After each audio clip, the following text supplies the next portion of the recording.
जय हिंद दोस्तों, स्वागत है आपका हमारे इस यूट्यूब चैनल में। और जैसा कि मैंने आपसे पहले ही कहा था कि हमारा जो यह चैनल है झारखंड बोर्ड, बिहार बोर्ड और यूपी बोर्ड वाले के लिए बहुत ही ज्यादा महत्वपूर्ण है। क्यों महत्वपूर्ण है? क्योंकि मैं क्लास 6 से 10 तक के लगभग सभी विषयों की पढ़ाई अपने चैनल में कराता हूँ। लेकिन मुख्य रूप से मैं पढ़ाता हूँ मैथ, साइंस, इंग्लिश और एसएसटी। तो इन चारों सब्जेक्ट की पढ़ाई आपको हमारे इस चैनल में मिल जाएंगे। अच्छे अच्छे वीडियो मिल जाएंगे, अच्छे अच्छे टॉपिक मिल जाएंगे। इसलिए आपके लिए यह चैनल बहुत ही ज्यादा इंपॉर्टेंट है। तो मेरे दोस्त, यदि हमारे चैनल में नए हैं तो प्लीज हमारे चैनल को सब्सक्राइब कर दीजिएगा और साथ ही बेल आइकन को भी प्रेस कर दीजिएगा। और एक बात जरूर याद रखिएगा, अपने दोस्तों तक हमारे इस चैनल को थोड़ा सा शेयर कर दीजिएगा, जिससे आपके दोस्तों को भी जानकारी मिल जाएगी और हमारा थोड़ा सपोर्ट भी हो जाएगा। तो चलिए, जैसा कि मैंने आपसे पहले कहा था कि हम लोग अभी निर्देशांक ज्यामिति को शुरू कर दिए हैं, तो आज हम आपको बताएंगे क्लास 10 का एक्सरसाइज 7.1 का क्वेश्चन नंबर 1 टोटल बताएंगे। उसमें 3 क्वेश्चन, सर तीनों क्वेश्चन को हल करना आपको सिखाएंगे। तो आइए दोस्तों, देखते हैं क्वेश्चन क्या है। क्वेश्चन है बिंदुओं के निम्नांकित युग्मों के बीच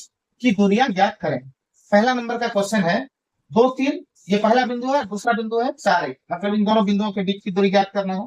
क्वेश्चन नंबर 2 में देखिए -5 -7 एक बिंदु है, दूसरा बिंदु है -1 3, दोनों बिंदुओं के बीच की दूरी ज्ञात करना है। और यहाँ पर 3 नंबर में क्वेश्चन है ए बी और -AB, ये दोनों बिंदु है, अलग अलग बिंदु है और दोनों के बीच की दूरी हम लोगों को ज्ञात करना है। ये वाला जो तीसरा वाला जो क्वेश्चन है बहुत ही ज्यादा इंपॉर्टेंट है और बहुत ही ज्यादा आसान भी है, लेकिन आप लोगों को देखने में थोड़ा सा डिफिकल्ट लगता होगा। तो बस वीडियो में बने रहिए, मैं आपको तीनों क्वेश्चन को सोल्व करके दिखाता। तो आइए दोस्तों, हम लोग चलिए देखते हैं कि 7.1 का क्वेश्चन नंबर 1 का 1 नंबर को कैसे हम लोग सोल्व करते हैं। देखिए यहाँ पर क्वेश्चन दिया हुआ है, 2 बिंदु है, 2 3 ये पहला बिंदु है और 4 1 ये दूसरा बिंदु है। और दोनों बिंदुओं के बीच की दूरी हम लोगों को निकालना है। तो उसके लिए क्या करेंगे, चलिए बिंदु ए ले लेते हैं, उसका निर्देशांक 2 3 लिख लेंगे।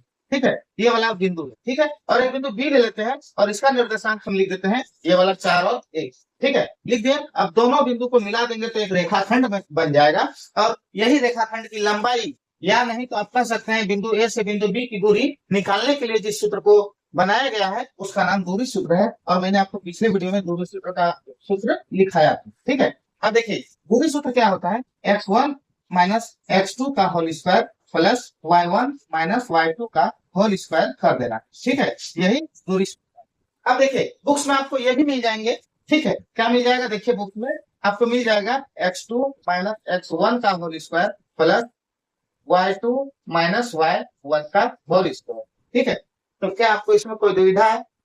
कोई दुविधा नहीं होनी चाहिए। क्यों नहीं होनी चाहिए? क्योंकि यदि आप x1 माइनस x2 भी करते हैं और उसका स्क्वायर करते हैं, कोई फर्क नहीं पड़ने वाला है। y1 माइनस y2 का स्क्वायर कीजिएगा, कोई फर्क नहीं पड़ने वाला है। मतलब कि आप इसका स्क्वायर कीजिए या इसका स्क्वायर कीजिए, ठीक है, मान सेम आता। ठीक है, इसलिए आप दोनों सूत्र का अप्लाई कर सकते हैं, कोई दिक्कत नहीं है।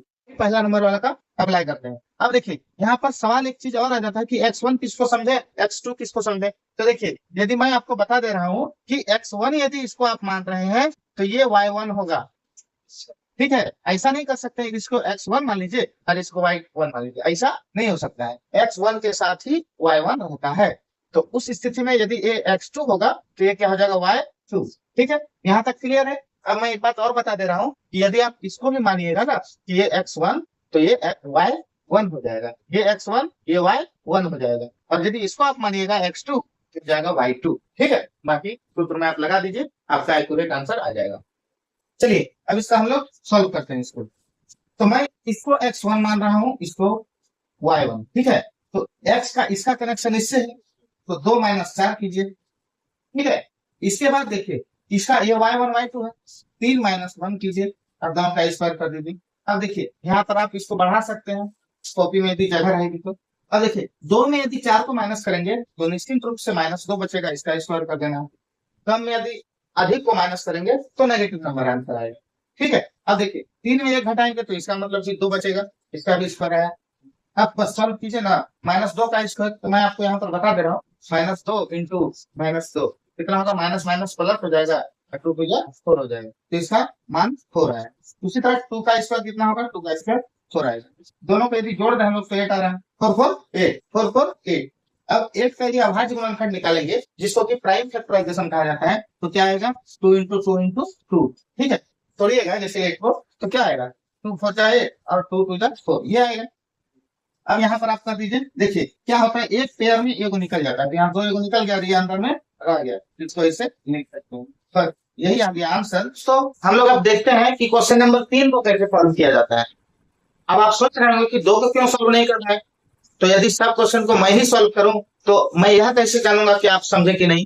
इसलिए 2 नंबर का जो क्वेश्चन है उसको आप लोग सॉल्व करके कमेंट में उसका आंसर लिखिए, ठीक है। और यदि नहीं सॉल्व हो तो मुझे कमेंट कीजिए कि सर मैं वो नहीं सका, मैं आपको फिर से वो वीडियो बना करके दे दूंगा, ठीक है। अभी हम सॉल्व करते हैं 3 नंबर का क्वेश्चन। ये बहुत ही ज्यादा इंपॉर्टेंट है, महत्वपूर्ण है और एग्जाम से बार आते ही, ठीक है।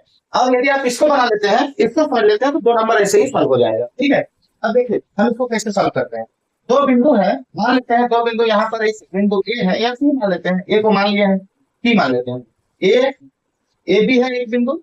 अब दूसरा बिंदु यहाँ पर हम लोग मानते हैं क्यू को, जिसका निर्देशांक है -a -b, ठीक है, -a -b। और इन दोनों बिंदुओं के बीच की दूरी को निकालना है, तो हम लोग दूरी सूत्र का प्रयोग करेंगे और लिखेंगे पी क्यू इक्वल्स टू, तो क्या लिखें, दूरी सूत्र क्या होता है, दूरी सूत्र होता है x1 - x2 का whole square plus y1 - y2 का होल स्क्वायर, ये दूरी, ठीक है। अब हम लोग बस इसका मान यहाँ रख देंगे, समझिएगा थोड़ा सा। ये है x1 और ये है y1, इधर वाला ये है x2 और ये है y2, ठीक है। हम इसको 1 to 1 1 ले सकते हैं, x1 y1 x2 y2, लेकिन इसी को ले लिया, ठीक है। आप इस अच्छा पहले पी आता है तो पी वाले को प्राथमिकता दीजिए, 1 ले लीजिए, पी के बाद 2 आता है उसको 2 ले लीजिए। तो देखिए अब हम लोग इसको सॉल्व करेंगे, मान देना है, इसका आंसर आ जाएगा। x1 कितना है, x1 है a, x1 क्या है a, और x2 कितना है, x2 है -a। तो पहले सूत्र वाला ये वाला माइनस लिखिए, और x2 है -a तो -a लिखिए। अब इसको ना थोड़ा बड़ी ब्रैकेट कर लीजिए, क्यों, क्योंकि 2 बार छोटी ब्रैकेट नहीं लगता, प्लस लिखिए। y1 कितना है, y1 है b, और माइनस ये वाला सूत्र वाला माइनस, y2 का मान है -b, यहाँ भी सेम चीज, इसको बड़ी ब्रैकेट बना दीजिए और यहाँ स्क्वायर कर देखिएगा क्या हो जाएगा। यहाँ पर a है माइनस माइनस प्लस ये वाला स्क्वायर। अब यहाँ देखिए b है माइनस माइनस b स्क्वायर, ठीक है। स्टेप यहाँ बना दे रहे a प्लस a 2a हुआ, 2a स्क्वायर, अब b plus b 2b square, बस सॉल्व कर देना है। 2 का स्क्वायर 4 होता है, a स्क्वायर 4a स्क्वायर, यहाँ सेम 2 का स्क्वायर 4 होता है और b स्क्वायर, b का स्क्वायर b स्क्वायर। इसको हम कैसे सॉल्व करेंगे, आपको एक चीज कॉमन दिख रहा होगा, 4 ये वाला दोनों कॉमन दिख रहा है, ठीक है, ये वाला तो 4 को कॉमन दिख रहा है, 4 को कॉमन कर लीजिए, यहाँ बचा a square plus b square बचा। इससे मत देखिए 4 का वर्गमूल सबको पता है कि 4 का वर्गमूल होता है 2, इसके बाद क्या बच गया अंदर में बच गया a square plus b square, ठीक है। तो आंसर आ गया, हम लोगों ने इसका भी आंसर निकाल लिया, ठीक है। तो बस ऐसे ही वीडियो के लिए हमारे चैनल को सब्सक्राइब करें और बेल आइकन को भी प्रेस करें, और वीडियो को जितना ज्यादा हो सके शेयर करें, ताकि जरूरतमंद लोगों तक पहुंचे, उन बच्चों तक पहुंचे जो गांव में रहते हैं और उनके पास ट्यूशन पढ़ने की सुविधा भी नहीं होती है। धन्यवाद।